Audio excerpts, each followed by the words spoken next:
A reflexão de hoje ela é baseada numa mensagem do pastor Alejandro Bulhão. O Bulhão fez uma série de mensagens baseada nas últimas palavras de Jesus.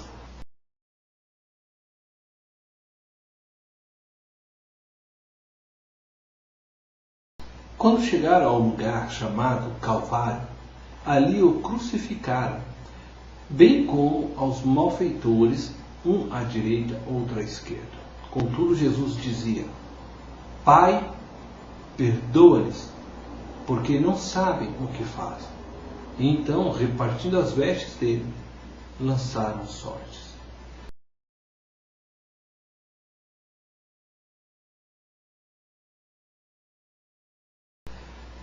Esta é a primeira das 7 últimas palavras que Jesus proferiu na cruz do Calvário. Imagine comigo a cena. 3 cruzes se projetam no horizonte. E no meio está o Senhor Jesus. Do lado direito, um ladrão, e do lado esquerdo, outro ladrão. Jesus morreu do jeito que sempre viveu. E ele veio a este mundo para buscar os pecadores e morreu entre os pecadores. Viveu entre eles para poder alcançá-los, perdoá-los e transformá-los. E quando chegou a hora de morrer, morreu crucificado entre eles. Quando uma pessoa está para morrer, todos querem ouvir o que ele tem a falar. Jesus pronunciou 7 palavras. A primeira, a quarta e a última palavra são orações que ele dirige a seu Pai. E ele ora, mantendo comunhão com aquele de quem veio toda a sua força para poder viver uma vida vitoriosa nessa terra. Ele começou seu ministério em oração e ele termina seu ministério também em oração.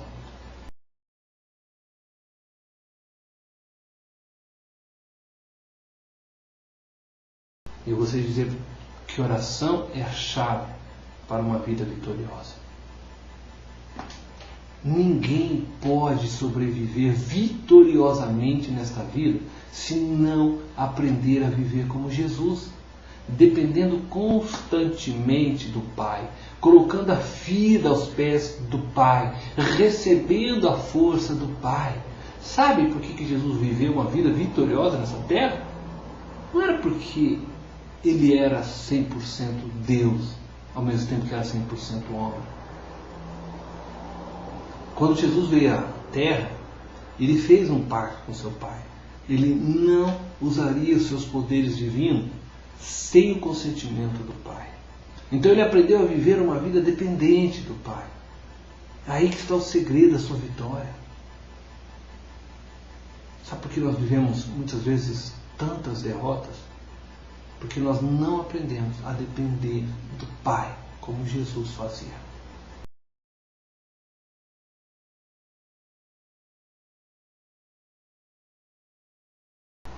A oração é a chave para uma vida vitoriosa, porque ela nos torna dependentes do Pai.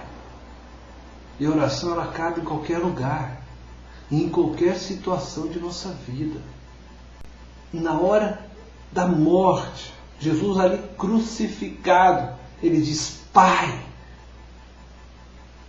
Sabe, tinha uma coroa de espinhos furando seu rosto, mas isso não o impedia de enxergar o amor de seu Pai.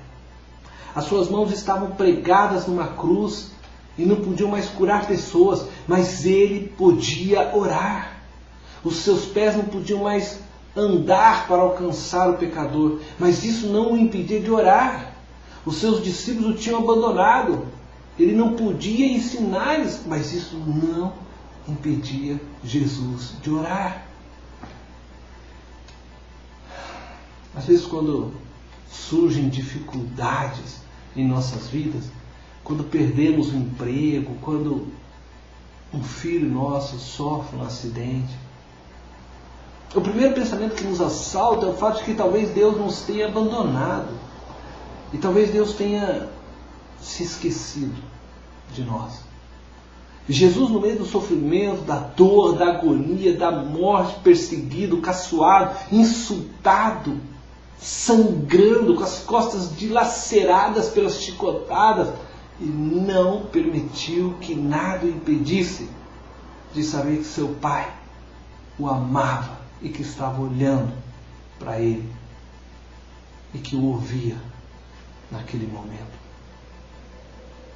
Eu estou falando neste momento para alguém que está desempregado há muito tempo. Você é capaz de enxergar o rosto do Pai, apesar de estar passando necessidade? Eu estou falando para você que, quem sabe, foi condenado à morte pela ciência médica. Sua enfermidade não tem mais remédio. Você está lutando contra um câncer. Você está em fase terminal. E eu te pergunto, você ainda é capaz de enxergar o rosto de seu pai, apesar da ciência médica dizer que não há mais remédio para você?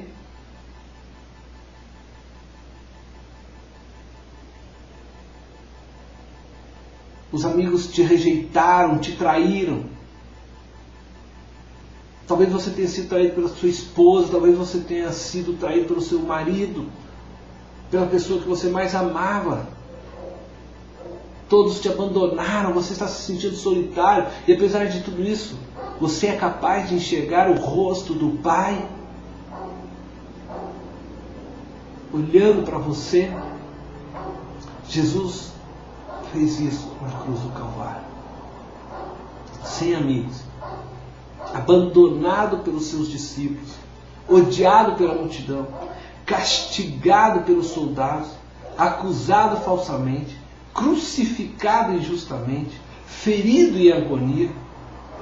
Ainda assim ele era capaz de dizer: Pai, eu não te vejo, está tudo escuro, mas eu sei que estás presente, eu sei que estás aí. Quando Jesus chama Pai, é isso que ele está dizendo. Será que nós somos capazes de fazer isso?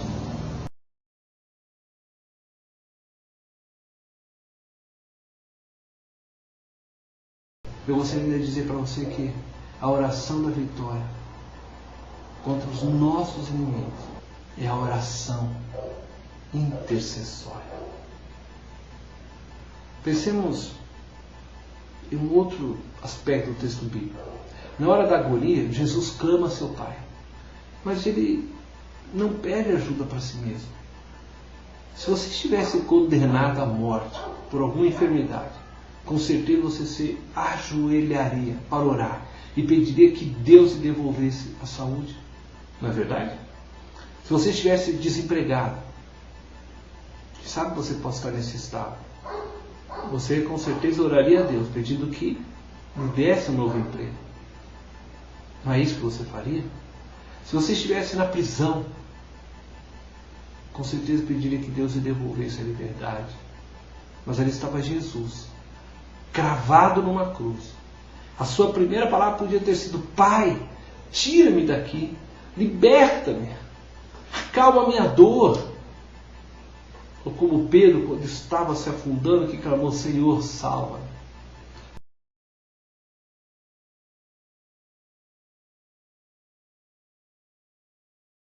Jesus não ora por ele na hora da sua agonia. Ele ora pelos outros. E não é por seus amigos, ou por seus familiares, ou por cidadãos bons. Sabe por quem ora? Pelos seus inimigos. Por aquele que o esbofeteou. Por aquele que pregou as suas mãos naquela cruz. Por aquele que cuspiu em seu rosto. Por aquele outro que colocou a coroa de espinho em sua fronte. Jesus ora pelos seus inimigos. Por aquelas pessoas que não o amaram, que o rejeitaram, e pede que o Pai lhes perdoasse. Na cruz, Jesus mostrou que ele vivia o que pregava. No Sermão do Monte ele disse: perdoai os vossos inimigos. Lá na cruz, em meio à dor, ao sofrimento, quando ele podia clamar por si mesmo, ele vive essa mensagem. Jesus saiu da teologia, da beleza das palavras, ele entrou na realidade do perdão e praticou o que pregou. E eu te pergunto agora, você é capaz de orar pelos seus inimigos? Talvez, né? Talvez, quem sabe. Se você está vivendo bem, está com um bom saldo no banco, com boa saúde, com toda a família unida. Nessas circunstâncias, talvez você até se anime a orar pelos seus inimigos, mas condenado à morte por um câncer, sem um centavo no bolso, com a família feita em pedaços, e todo mundo contra você, você seria capaz de orar pelos seus inimigos? Eu estou falando nesse momento para você que não é capaz de perdoar alguém que lhe fez mal no passado.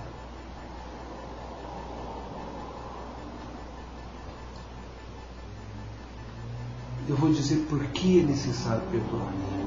Embora perdoar não seja sempre fácil. Na cruz Jesus estava sofrendo. E o sangue que escorria por ela levava a sua vida gota a gota. Abandonado. Esquecido pelos amigos. Caçoado e insultado pelos inimigos. Carregando ali naquela cruz o meu pecado, o seu pecado. O pecado de toda a humanidade. Ele experimentava um sofrimento mental, físico e espiritual profundo. E se ele abrigasse em seu coração ainda mágoa por aquilo que as pessoas estavam lhe fazendo, o seu sofrimento seria ainda maior. E ao perdoar, ele não somente estava praticando a teoria de sua pregação, ele estava também aliviando a sua dor. Sabe por quê? Porque o perdão beneficia mais a quem perdoa do que aquele que é perdoado. E é isso que você tem que colocar em sua mente. Se por algum motivo não é capaz de perdoar alguém que o traiu, que o machucou, que fez algo que marcou terrivelmente a sua vida, se você estiver guardando rancor em seu coração, com certeza você não tem paz. Vive um inferno cada vez que vê aquela pessoa. O seu espírito se envenena. Você pode estar vivendo um momento feliz, mas quando aparece aquela pessoa, quando você se lembra dela, do que ele fez, tudo se estraga. Mas você sabia que a outra pessoa não está nem ligando para o que você sente? O único que está sofrendo é você. Então quando você perdoar, ele não ganha nada. Mas você expulsa o veneno de sua vida. O veneno da mágoa não machuca nem um pouquinho seu inimigo, mas perturba a sua vida. O seu coração torna-se um depósito de lixo. Porque a mágoa, o ódio, o rancor e o ressentimento, tudo isso é lixo. E quando você consegue olhar para o outro sem sentir mais a mágoa nem o rancor, você se liberta disso. E o maior beneficiado pelo perdão, então, é você, que ofereceu o perdão. Não é aquele que recebeu o perdão. Você já perdoou. Eu estou falando para você que não consegue perdoar o marido que a traiu, a mulher que o traiu, o pai que nunca o reconheceu como filho. Já perdoou o filho que jogou na lama o seu nome? Já perdoou aquele amigo que o traiu, que o enganou, que roubou sua namorada? Aquele professor que te tratou mal, te chamou de burro?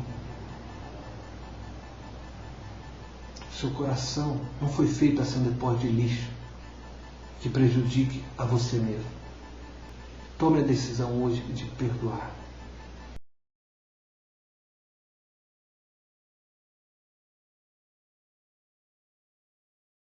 Eu queria lhe dizer que a oração que sai do coração, ela é respondida no devido tempo. O último pensamento do texto que eu quero analisar é o resultado final da oração de Jesus. Ele orou pelos piores seres humanos que existiam, aqueles que o estavam matando. Você pensa que a oração de Jesus não foi respondida?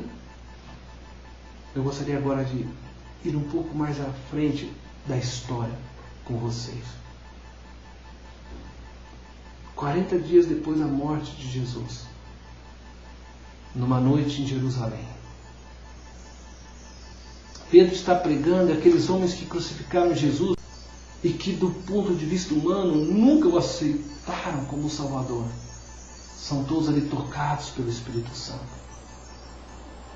Conforme descreve em Atos, capítulo 2, versos 37 a 39. A oração de Jesus na cruz por seus inimigos, ela é respondida naquela noite em Jerusalém. 40 dias antes, Jesus orava para os seus inimigos.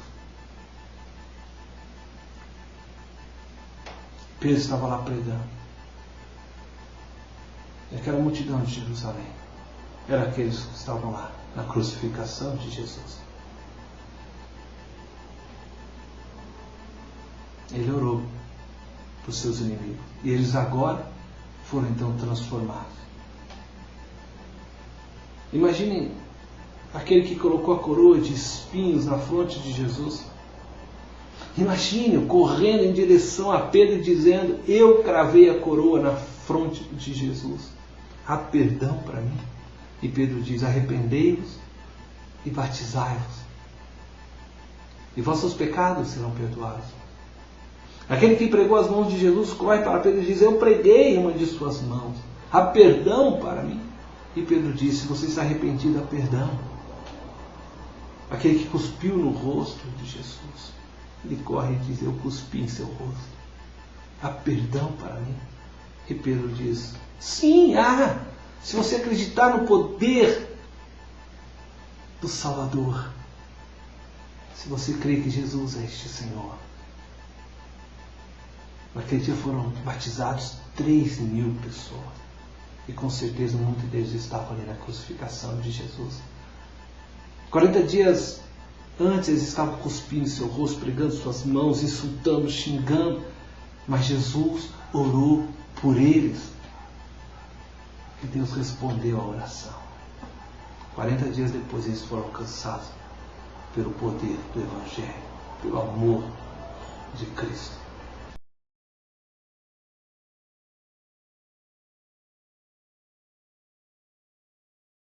Eu estou falando para alguém cujo marido ou esposa não quer saber nada de Jesus.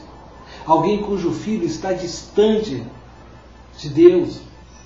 Porque sabe, você tem ainda um amigo, porque você tem orado, ele continua indiferente com relação a Jesus. Eu quero dizer hoje para você: continue orando. Ore pelos piores, ore por aqueles que na sua opinião não têm sequer remédio, salvação. Ore. E se Deus respondeu a oração de Jesus, responderá a sua também. E lhe entregará esse marido, essa mulher, esse filho, esse pai, esse amigo para Cristo. Deus fará essa obra, se você crer. Não perca o ânimo. Continue orando. Continue suplicando, continue pedindo. Ele responderá no tempo certo.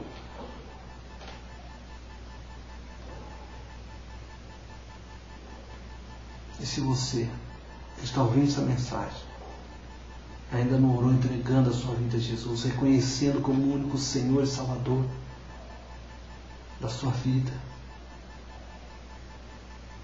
ore hoje. Entregue sua vida a Cristo. Ele te perdoa de todos os seus pecados. Ele te abraça, Ele te ama. Tome essa decisão hoje. Deus te abençoe.